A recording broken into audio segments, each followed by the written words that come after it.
guys, and welcome back to another episode of Change Wired podcast. My name is Angela Shurina. I'm your host. I'm your guide in personal and collective transformation, your master health, sleep, stress management, and executive coach. And just someone who is really passionate about human potential, what we can do with that, and how to unlock more of it using science-backed tools, time, and people-tested strategies and different methodologies, including designing and organizing our environment, and probably these days AI.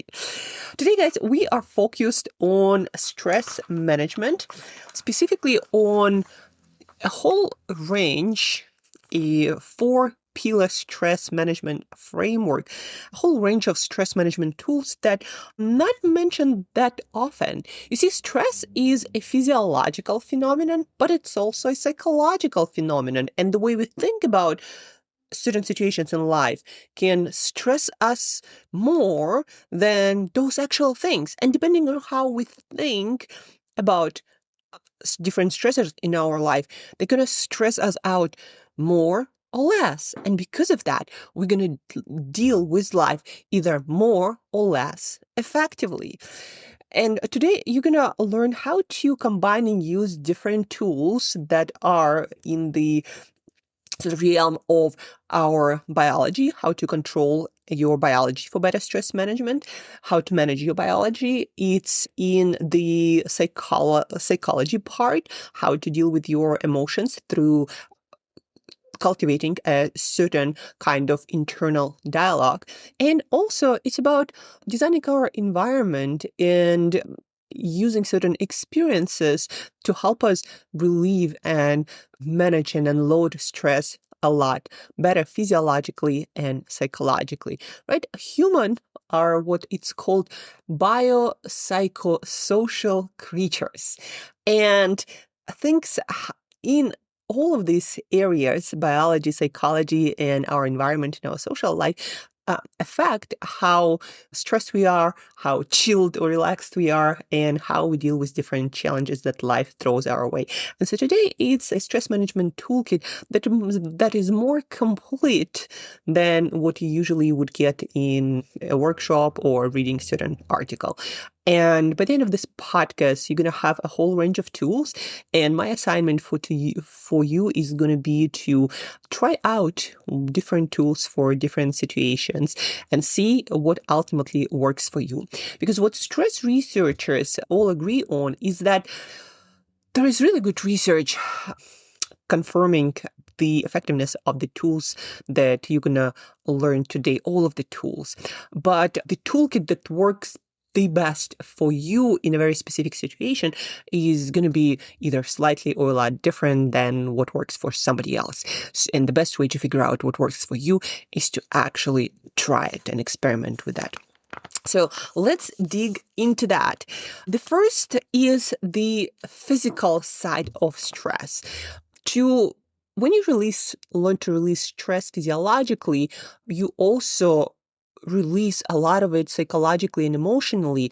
Your body is not separate from your psychology, from your nervous system, through your nervous system. And because of that, when you learn how to release stress in your body, you will also be releasing emotional and psychological stress, a lot of it. So what are some key tools that are the most effective for releasing stress physiologically? One of the key tools is breath work, specifically a long exhale, focused belly breathing when you inhale, and then slow down your breathing out process.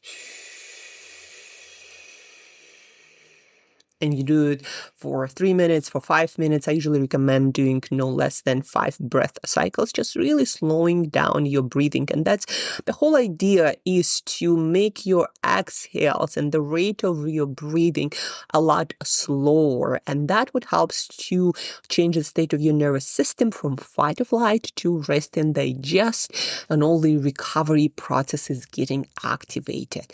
And you physiologically, again, your cortisol goes down, your your blood pressure, blood sugar normalize, you feel psychologically and emotionally better. So all of these things happen when you change the rate of your breathing, because it also changes the rate of your heart rate, and that basically changes everything else. So breathing, that's tool number one. Tool number two is what's called body scan and release. Through nervous system, because of the connection between your psychology, your emotions, and your body through nervous system, when you get stressed psychologically because of, something is happening, you're thinking that it's stressful and you're feeling it. So your body gets tensed in different areas. So exactly what areas, are going to be quite individual and going to depend on you. Some people hold it in their upper back, some people in lower back, some people in their hips, etc. And so when you learn how to scan your body, you literally close your eyes and you feel into your body and see where you hold tension. Is it, again, your shoulders and upper back? Is it your lower back? Is it your chest? Is it your neck? Is it your maybe hips or somewhere in your legs? Where do you feel stress? So when you find it in your body, spend a little bit of time releasing it and relaxing this area. I often recommend breathing into this area. So you breathe in, you combine it with breath work. You breathe in for the count of 4, let's say, and breathe out into this area for the count of 8, really trying to relax it. So that is another way to release, really good research-backed way to release a lot of stress physiologically, and by doing so, relax your psychology and change your emotional state as well. And then the other part of helping yourself to deal with stress better, not just physiologically, but also psychologically, internal dialogue and emotions, actually stressing your body through certain practices to make your body feel okay going through stressful experiences and not trying to escape it, not freaking out, but instead staying calm when you feel stress in your body. What do I mean by that? Doing things like exercise, especially high intensity intervals, it's a lot of stress on your bodily energy systems, on all of your systems. And that's a stress for your body. Your cortisol actually goes up, your blood pressure goes up, your blood sugar goes up. And it's like all of the things, including your immune system, are activated. Yeah, it's kind of like somebody's chasing you. Your body's amped and ready. But at the same time, because it is a controlled experience, after a while, your mind gets used to not freaking out when your body is under the stress. And that is very helpful when, for example, you're going through a stress at work and your heart starts racing and, maybe your cheeks get red and maybe your palms start sweating. But at the same time, you're going to be able to think clearly, and instead of reacting and maybe regretting some responses after, you actually will be able to think through and respond calmly. That's what this kind of experience does to you. Another couple of experiences that do the same work and available to most people: cold exposure, like taking cold shower every day, and doing a sauna. Those are also physical experiences that deliver stress in a managed form, so then you can learn how to experience stress in your body physically and still stay calm in your mind. So 3 practices on the physiological level of stress management. We had your breath work, you have your body scan and release, and then we have physical stress in a managed form, which is some form of high intensity exercise, cold exposure, sauna, and similar experiences. The second layer of managing your stress has to do with psychology. And there are a few sort of ways how we tend to put more stress on ourselves psychologically, more than it has to be, and in a way that doesn't allow us to be effective in life and dealing with the stress at the same time solving problems. Overload, catastrophizing, feeling overwhelmed with things happening in your life. Whenever that happens on a psychological level, here are a few things, 3 things that can help you to deal with that a lot better.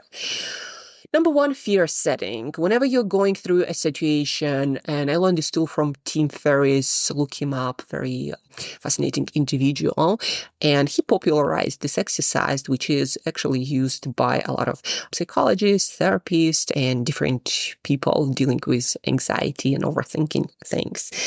So fear setting, it's very useful when you start thinking about worrying about all the bad things that can happen, or you are unable to take action because you think about all of the bad things that can happen, or negative consequences, or things that you're unsure, uncertain about. So what is fear setting? It's asking yourself, what's the worst that could happen if I take this action or that I'm worried about, right? What's the worst case scenario? And then you ask yourself, what's the actual probability of that happening? Besides me catastrophizing and thinking it, of course, it's going to happen. But what's the actual probability based on your experience? And you might even ask your AI agent, like, what's the probability of this scenario actually happening based on your sort of analysis? The third question is, if it did happen, what would I do? Like, how would I get back on my feet? And the fourth question is, what can I do now to reduce the probability of that worst case happening? And when you walk yourself through these four questions, what the worst case scenario, what's the actual probability of that, if it happened, what would I do, and what can I do now to prevent it from happening in the first place? Once you walk yourself through this sequence of questions, that again exercise is called Fear Setting by Tim Ferriss, you get a lot calmer because you realize, worst case scenario is not that likely to happen. And even if it did happen, it wouldn't be such a big thing, and you'd be able to get back on your feet, and you can do a lot to prevent it, right? So this is number one. Number two, again, in the same layer of feeling overloaded, overwhelmed, and catastrophizing, take stock and delete. And I learned this from Elisa Apple. She has a PhD, I believe, in stress management, mindfulness, and just learning how to regulate our emotions and psychology. So she has this exercise in her book, Stress Prescription, taking stock and deleting whatever overwhelms you, whatever stresses you out, whatever you catastrophize. Just write down everything that's on your plate, and then look for the things that are unnecessary to carry. Look at the things that you don't have to worry about right now. Look at the things that you can delegate. Look at the things that you can ask for help with. Believe it or not, you don't have to resolve everything right now, today. You can deal with the most important things and put the rest of it either on hold or ask somebody else to deal with it, saying, okay, this is what's on my plate and I can't really effectively deal with everything. Can you help me with that? Right? So that is a very helpful practice. And the third practice in the same layer is worry window, again, also by Elisa Apple in the Stress Prescription. And it's all about delegating, or not delegating, scheduling specific time, like 20 minutes a day, usually at not necessarily at the beginning, but not right before. But you spend 20 minutes by writing about everything that worries you. And then what it helps you to do is during the day when something worrisome comes up in your mind, something you are anxious about, you're worried about, you can just write it down in the app or in a notebook and say to yourself, hey, I'm going to worry about it and think about that in that window. And that action alone allows you to be, again, calmer, more focused, more centered on the present moment and what you can do now, instead of having this scattered attention because you have all these things to worry about.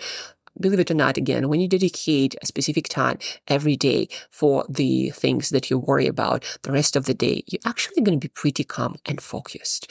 So at this layer of feeling fearful, overloaded, overwhelmed, catastrophizing, 3 tools: Fear Setting by Tim Ferriss, Take Stock and Delete by Elisa Apple, from Stress Prescription.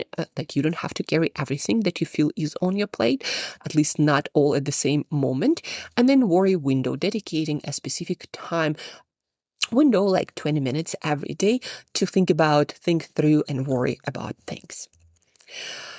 Now, the third layer, or the third level of stress management, is all about building more psychological and emotional resilience, or being able to bounce back from challenging things or deal with challenging things a lot more effectively, feeling psychologically and emotionally empowered, not overwhelmed by this stuff, and getting stronger and more capable going through challenges, which are usually your growth opportunities. So 2 things I'd like to mention here. We kind of talked about physical resilience, right? High intensity interval training, sauna, cold exposure.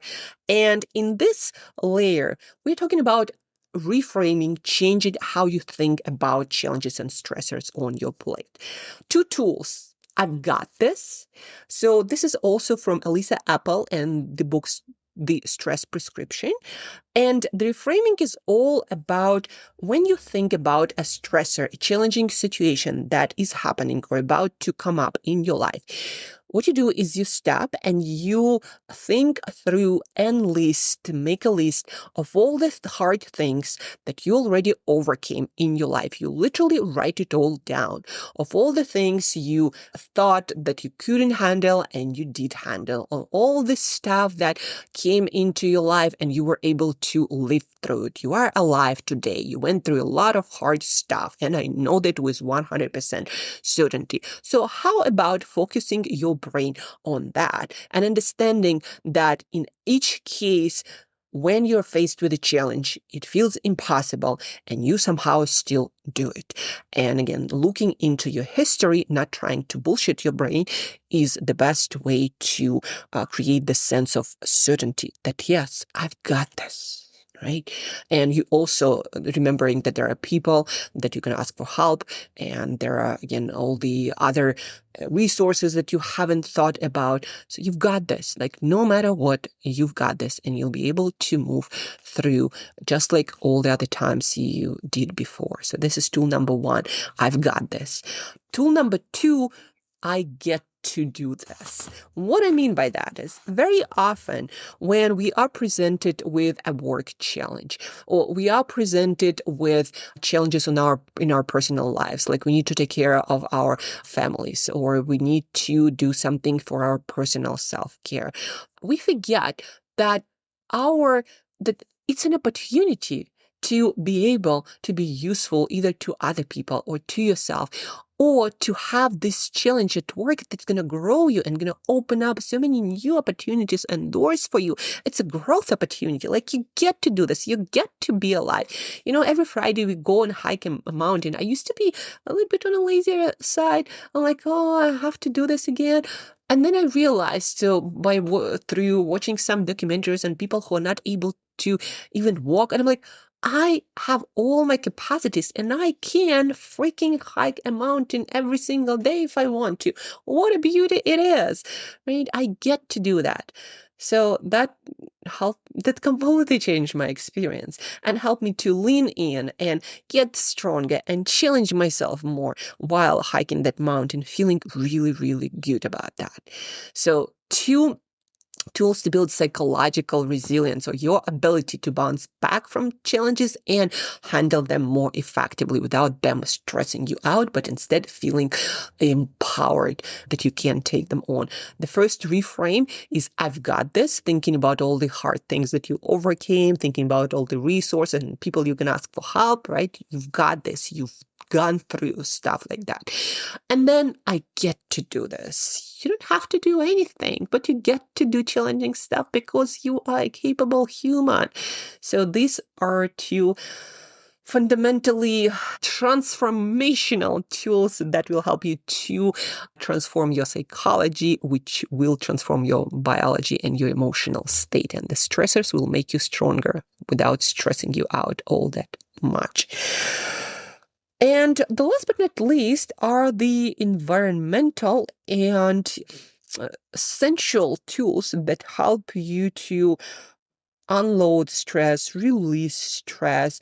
So then you can build more capacity. You can be better psychologically and emotionally and physiologically and be more effective with handling all the stressors or challenges that are coming into your life. Nature has been shown to be one of the most effective stress releasers. The deeper the nature, meaning, let's say, compare an urban park in the city, and a park like completely in the wilderness, right? So the deeper the nature exposure, the better it works. But even things like listening to rain sounds, bird sounds, or putting pictures of nature, beautiful scenery in your office or in your apartment or on your phone, even those things also help. So microdosing and macrodosing nature is helpful. They even prescribe it in some countries for more, I guess, advanced countries. So when it comes to non-traditional methodologies like, New Zealand, Japan, they prescribe going into nature to deal with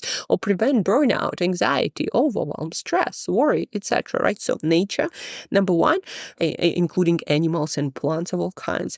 Socials, number two, we are biopsychosocial creatures. The right kind of relationships are very stress releasing. They help us to stress less and manage stress a lot better. So use it. Whenever you feel things overwhelm you, don't hide inside by yourself. Talk to people you love and you care about. Go and meet with friends. Go for walks with friends. Do something communal, whether that's volunteering or just do something. Go to a community market, right? Or maybe do some training together with your local gym community. So the right kind of social connections are very, very the releasing and stress. What is it? They basically make your stress a lot less stressful. So don't hide, but get out there and connect with the right people. So nature, socials, and then sensual experiences like taking a hot bath, like listening to your favorite music, like cooking your favorite food and enjoying it with other people, like maybe, I don't know, enjoying some very, very tasty, your favorite like dessert, very slowly savoring it, or maybe like smelling some essential oils and doing something with your hands, like all of this, sensual experiences, going for massages and that kind of, spa treatments, also very, very good for your body and very, very good for your soul. So don't forget that they are very good tools for releasing your stress and making you just a little bit more relaxed and chill and comfortable in life. So nature, socials, and sensuals, if I were to sum it up, 3 tools in this like environmental and experiential part of our stress releasing toolkit. So today, to sum it up, before we sum it up, guys, and I'm going to give you additional trick to get better with stress management. Before we sum it up, please do me the biggest favor that there is. Share this podcast with at least one person who you can discuss it with, practice together, keep each other accountable, perhaps even doing some socials, naturing, or sensuals together. Share it with at least one other person. Rate, review this podcast so we can reach more people and we all a little bit chilled and a little bit more empowered for the stressors in our lives, right? So please do that. And let's sum it up. First, before we're going to sum it up, how I recommend practicing it. Notice what stresses you out. That's going to be your stress trigger. And whenever that trigger happens, depending on the situation, use or prescribe yourself to use one of the tools, right? If it's at work, then probably something with breath work, or maybe going for a walk might help, or psychologically thinking about all the resources that you've got to get through this, or maybe doing worst case scenario exercise, the fear setting by Tim Ferriss, right? So first, stress signal or what usually stresses you out, and then prescribe yourself one or a couple of tools that you're going to do to help you deal with that better and be more effective with life, and then enjoy your life after it passes a lot more and a lot faster. So stress signal plus choose your stress prescription and put it on your calendar as a reminder so you don't forget. Maybe even as a daily reminder so you build a habit of using that. And then let's sum up all of the tools that we talked about. Layer 1, physical release. It's your breath work, one of the most convenient tools you can use for any sort of stressor, which helps to switch your rest and digest part of nervous system that will help you to relax. Then we have scan and release. Where do you hold your stress physiologically? Release that, and then train it. High intensity interval exercise, cold exposure, sauna. So when things physiologically feel stressful, you stay calm in your mind. Kind of like imagine if you were to jump out of the plane skydiving, but you still can stay calm in your mind. Even for the body, it's quite a stressful experience. Then we have the situation where you feel overwhelmed, overloaded, catastrophizing, worrying too much. We have 3 exercises: fear setting by Tim Ferriss, worst case scenario, taking stock and deleting. You don't have to deal with everything at the same time. Worry window, dedicating specific time window to worry about things and think about worrying you things. The next layer is all about building psychological resilience so you bounce back better, faster, and so psychologically you feel empowered, not overwhelmed by the experience. So 2 frameworks. I've got this. Enlist all the experiences, hard things that you went through in your life, and all the resources that you have in your capacity to deal with what's on your plate. And then I get to do this, right? You are an awesome human that get to go through challenges, to grow, to experience a richer side of life. So these are 2 reframes to make you more resilient psychologically and emotionally. I've got this and I get to do this. And then the last but not least, the environment and physiological experiences, naturing, socializing, and all kinds of sensual experiences to help to relax yourself a little bit more and feel a lot chiller. So then you get more capacity to deal with whatever life gonna put on your plate. I hope this is helpful, guys. I enjoyed doing this podcast. Thank you so much for tuning in and listening. And till next time, stay chill, keep distressing, and keep growing.